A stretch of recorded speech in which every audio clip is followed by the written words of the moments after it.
The Lexus RX essentially dominates the midsize luxury SUV sales charts, but it could be more dominant. To help make that happen, Lexus has introduced the RX L. You've probably noticed this doesn't look much different from the standard RX, but bust out the side-by-side imagery, and yes, the L is slightly longer, 4.3 inches to be specific. That extra length has been tastefully grafted to the RX L's rear, which, if you were wondering, shares the same wheelbase as the standard RX. What does 4.3 inches get you? A slightly steeper rear window, 2 more seats, and slightly more luggage space. Lower its standard power third row, and cargo space behind the RX L's second row handily tops the regular RX, an advantage that drops to about 2 cubic feet with all the seats folded.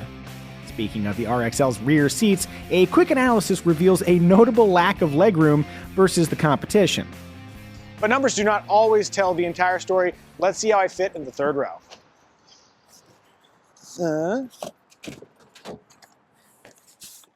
Okay.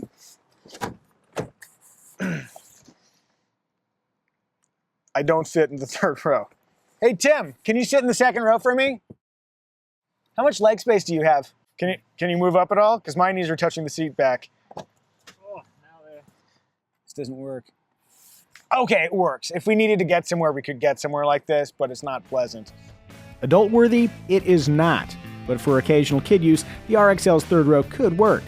Interestingly, adding a third row to the RX has squeezed second row legroom from 38 inches to a cozy 30.9, placing the 7-seat Lexus well behind its previously mentioned competition.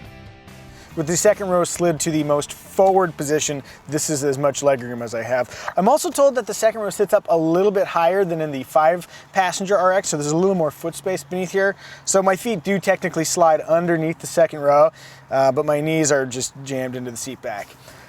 Not great. You have climate controls. Oh, hey, I do have climate controls. You might also be wondering if the RXL drives differently than the original 2-row RX. Nope. To be somewhat more incisive, the RX 350L uses the same V6 as the RX 350, but weighs about 240 pounds more, and that weight has an effect on performance. A modest effect.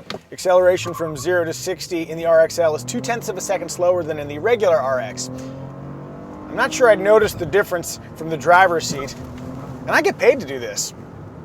Also, I get paid to occasionally jump RXLs. Sure. Like the RX, the RXL can tow 3,500 pounds, though the L's extra heft does reduce city and highway efficiency by 1 mpg. I suppose you might also detect the extra weight of the L during aggressive cornering, but as an RX buyer, I don't know how that affects you. See, I don't own the RX, that's why I can drive so aggressively.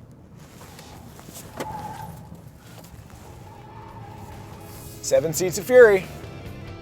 Starting at $48,665, including destination charges, the front-wheel drive RX 350L costs $4,400 more than a 2-row RX 350.